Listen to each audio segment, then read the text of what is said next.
Alright guys, it's demo day. So this is the desk that needs to be taken apart and put in a case. That's the motherboard. You got the RAM in there. But the real reason I gotta get this, it was kind of an experiment.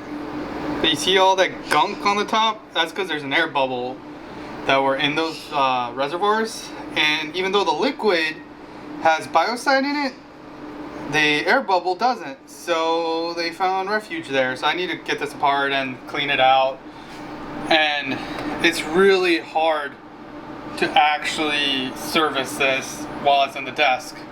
So I'm moving it and we're gonna get rid of the desk. So if anyone out there wants a desk PC, just understand, like, it's almost impossible to service. It really is. But I'm going to take this apart, and next time I see you, I'll probably have this out. So I got all the stuff out of the old one, the old system, and now we're going to put in the new one. And so here I got my motherboard. I took it out. I popped off the actual water block, because one of the things you need to do is replace the actual thermal paste that's on there. So what thermal paste is essentially, it's a medium for heat to travel to the block. So if you could imagine, like, the surfaces of your processor and even your block, they're not exactly flat. So when you're trying to get connection between the block and the processor, if there's little air bubbles, it's gonna cause issues with heating and whatnot. And so the thermal paste, what it does, it goes on there and it fills in essentially those gaps that potentially could be there, and then you got full thermal capacity. So I got to replace that. And before I do that, I'm gonna go to the case, because one of the things about this case is that the motherboard, you can actually take the tray off and work outside the case, which is a good feature. But if you don't have that option, you can see I have mine set up on a box, and it's fine. You can work on the motherboard box and that'll be fine. So if you don't have something like that, you can build all your stuff out here. Another pro tip is build as much as you can outside of the case before you put it into it, because you got a lot more maneuverability around here. Once it's in the case, you kind of get limited by the walls of the case. So let's start with the case and taking the motherboard tray off. It took me a little while to kind of read the manual. It wasn't really clear. It was in the section I wasn't expecting. But I've already taken some of the screws out. So if you want, you can kind of see in the back here, there's like some screws that came out. There's some on this side too. So that's the back side. Then I gotta take the actual screws out in the inside. So on the inside, there's, let me see if it'll focus. Come on, let's go. Focus. Not really getting, but up here, there are 3 screws, and then 2, sorry, and then you got 2 here. So those are the last 4 I need to take out until I can pop it out. So let's do that. I'll be back once I get those screws out and I have it out of this case. Alright, so I got this out. So it just kind of popped out, and I just have it on the side here for now. But before I put it on here, I'm going to get everything built on here. I don't have to, but it's already out, and it's easier for me to work in here than trying to... So you can kind of see that it does work, that you can work on a box outside the case. So what I have here, it's called Thermal Grizzly. That's going to be the thermal paste I'm using. It's non-conductive. So I highly recommend, if you're doing this for your first time, use non-conductive, because if it is conductive and it gets on a trace somewhere, you could potentially short and break your CPU. I always use non-conductive just because it's safe and it works. And Thermal Grizzly is probably one of the best companies out there for thermal paste. There are a few other brands. There's Kingpin. There's Kingpin Arctic Silver is one I used to use, but that's actually conductive. And then Thermal Grizzly has a few SKUs, and so this one is the Cryonaut Extreme. I'm gonna try it. It's different. It's actually pink. Usually it's blue, so I don't know why this one's pink, but it's maybe because it's extreme. So we're gonna put it on.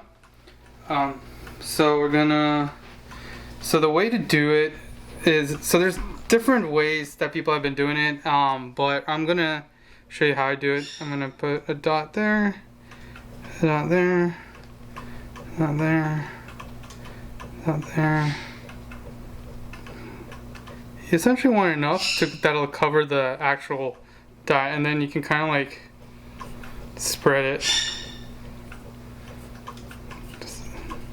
You kind of see it comes with like a little spreader. So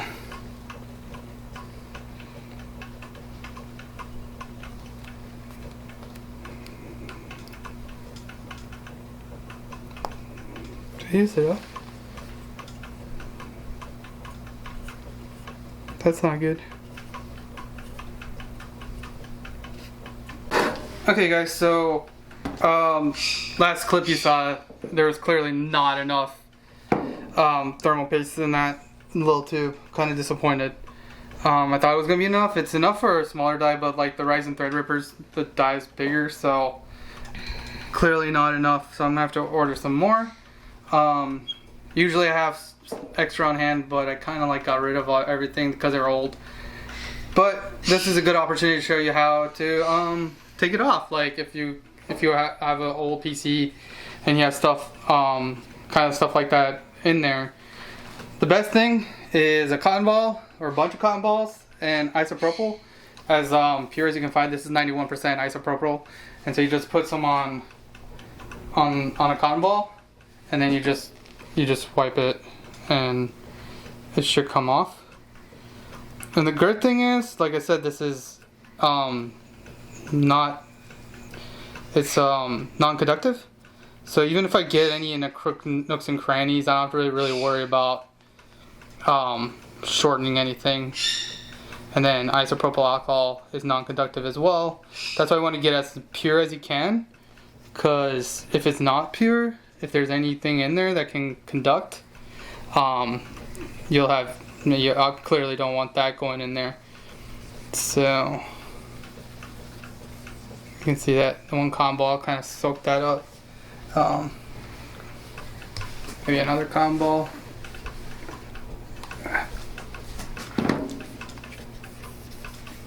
Okay, good as new. So now I'm gonna have to go buy something that's a little more bigger or have more. The other thing you can do is, if you have Q-tips, like let's say you want to get in these like little nooks and crannies, a Q-tip can work too. So dab some alcohol in there, and then you can kind of just like soak it in there, kind of rub it out.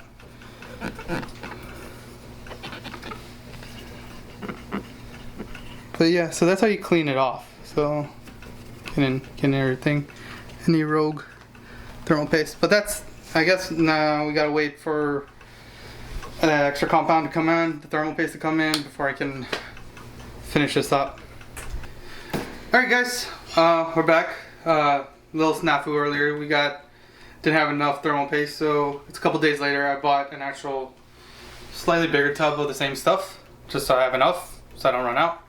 This will probably last me a couple bills anyway, so going back to putting it on, right, you kind of take a little bit, and then the idea is to spread it out.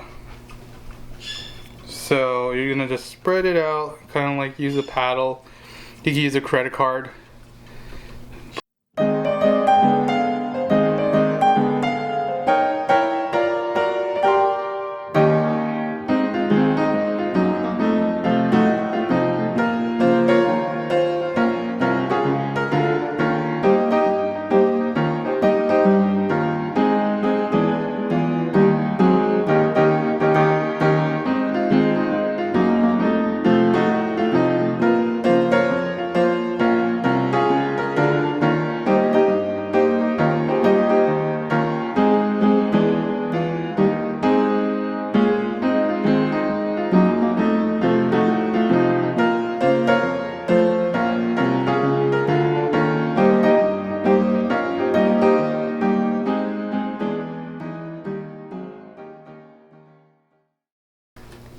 Alright, so we got the paste on.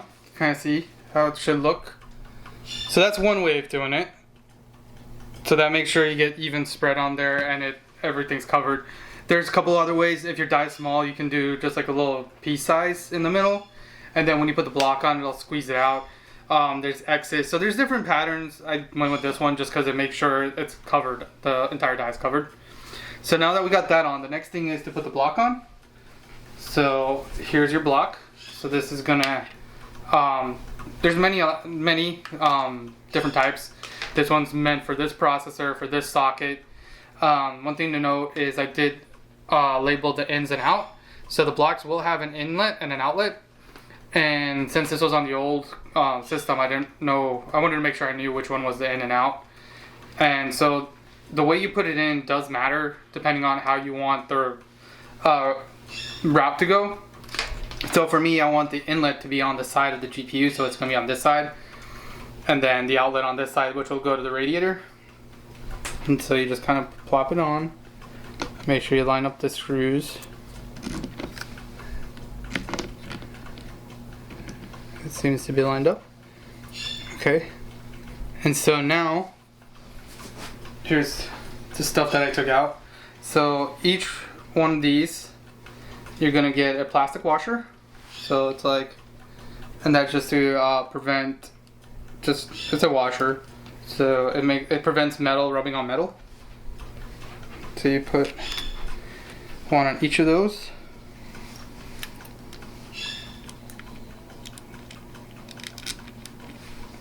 And as you can see, my fingers are big and I can do it. So if I can do it, you can do it. Then the next bit is the spring. So the spring provides like even tension on the screw, the nuts that go in. So each one gets one of those. 1, 2, 3, and 4. And then the last bit is the actual screw to screw them on. So once you get them started, it's really pretty easy. You'll see I'm not tightening them yet. I'm just putting them on. Okay, the last one. And so once you get these on, you don't want to do one side and the other side. You want to be doing cross. So you do across the block instead of like two on side, two on side. You want to do cross pressure. So you just screw it on until it tightens. You want it tight, but you don't want it too tight, if that makes sense. You'll feel it when it bottoms out. So let's screw these in.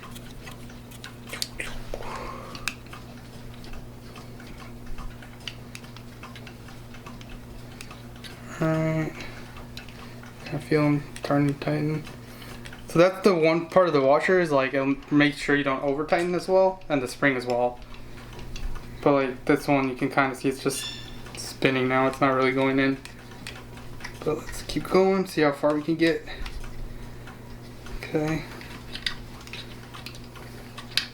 And so what's happening now as I'm tightening it, the thermal paste that's underneath, as you can imagine, it's like squishing it. So if you like squish like a peanut butter sandwich or something, it's just squishing it. The stuff inside's kind of like spreading out and hopefully making even an even layer. So that's what's happening while you're tightening them. And then all the little imperfections are being covered with the thermal paste. So hand tightened. I don't think this one's tight enough. Okay. So 2 days later, we got the CPU, the block installed. So you can kind of see like, it can still kind of keep going. Yeah, it'll eventually bottom out.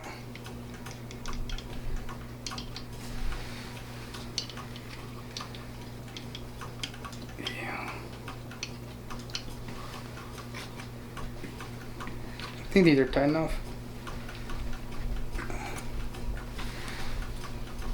It's finger tight, really. I think newer blocks will actually have a screw that goes into the back plate and it'll bottom out for you, so you don't have to like guess if if you have enough tension on it. Okay.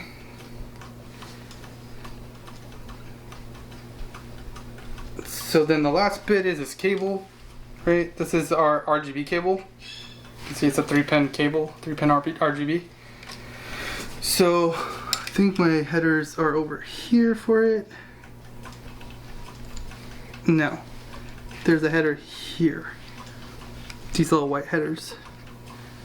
Yeah, it's right there. So this is where I wanted to go. So let's see how we can route this the best way possible. Maybe goes through here. Goes through here. Something like that. Let's just put that in for now. So that goes boom, just like that. So now it's got RGB. So one thing you might notice is I did take out 2 RAM sticks from here. Just had room to work with. So this is our RAM. I'm working with some Vengeance Pro. And the RAM goes in one way. It will not go any other way. You'll see there's a notch. And then there's a notch on the board. And those will line up. You can't really mess this up unless you try to shove it in. If it's not going in, that means you have it the wrong way and you need to flip it around. But you just push it in until you hear the clicks, and there, RAM installed, easy peasy. So I got another one here. So make sure that cable's not in the way. This goes in. This one goes in. Hear the clicks, they popped. Alright, we got the RAM in. This doesn't come with every single motherboard. This is particular for this TRX 40 board. It's just a PCIe 16 extension. And what it has in it is our SSD drives. I've already installed it because I got it from the old computer, but there's I think 2 terabyte SSDs in here. And so this actually has a slot over here. It's a DIMM 2 slot. And like I said, it's not typical. This is not your typical something that you would always have. It came with the box, and I find it easier to install the SSDs here instead of putting it underneath the shroud. And so this also only goes one way. Just like the RAMs, you hear the clicks, you hear the pops. That's it. Alright, so now let's clean up this cable a little. I think the last time I had it coming down here. Okay, going in there.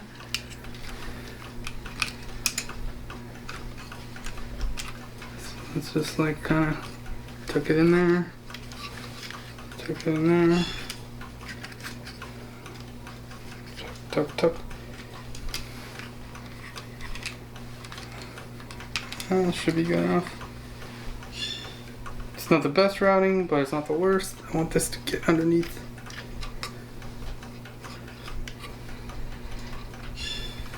There we go.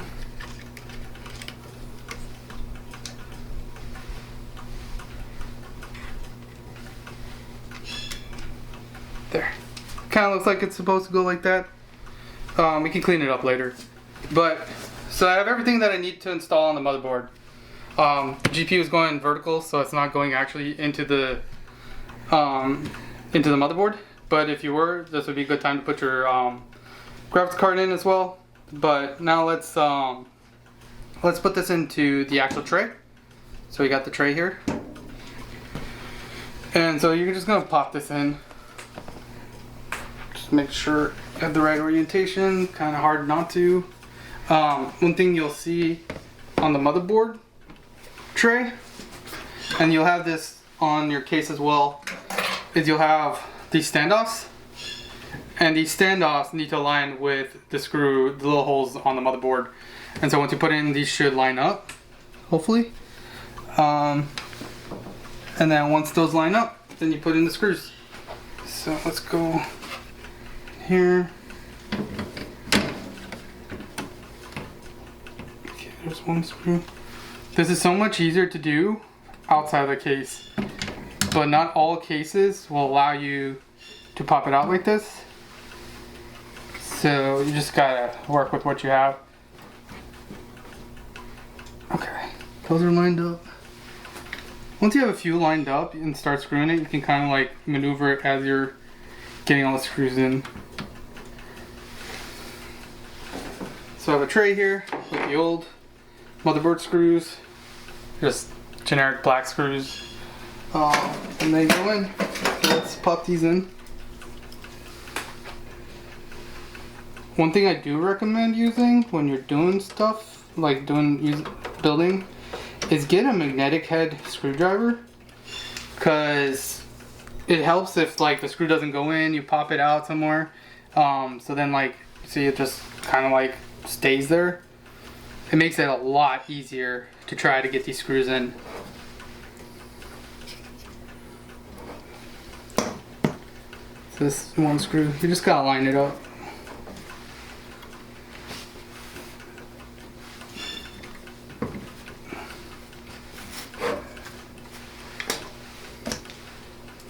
Just see how like there's a screw hole right in here, and if this wasn't magnetic, it would be super hard to get that screw in there.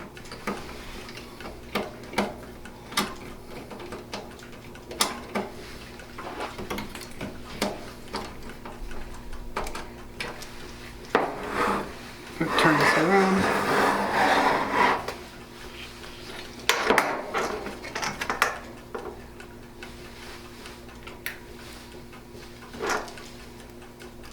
I think these are all lined up now.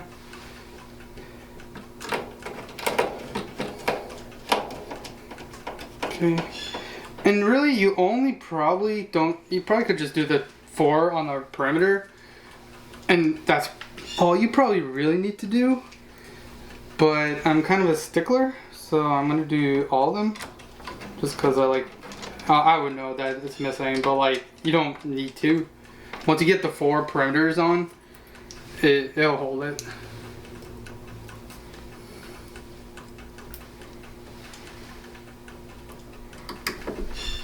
And what's cool is some cases, the center, that's not going in. This center screw actually goes on a peg. So that's one way it'll hold on to the motherboard, or how the motherboard will hold on to the case.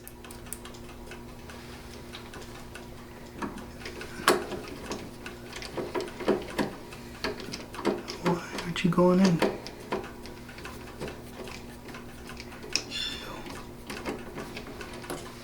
One in. Got 2 more screws, because I want to make sure like I can get all of them in before I tighten. Just, rule of thumb. It's never really don't tighten everything until everything's in.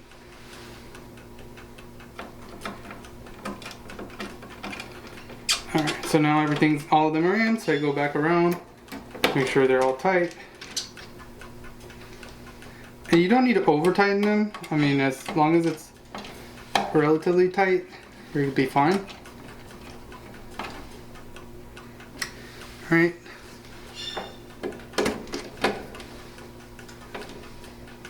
That one's good. That one, good. Oh, I missed one. That's okay, I'll leave that one empty. You'll see there's one here that I didn't do. And I guess I didn't do it in the other one. So I'm just gonna leave it. Doesn't really add anything. Must have another motherboard screw, but I don't have another motherboard screw, so that's gonna be the way it is. So we can get rid of the box now, because we don't need it. We got it on our board here. So the last bit is gonna get this back in the case.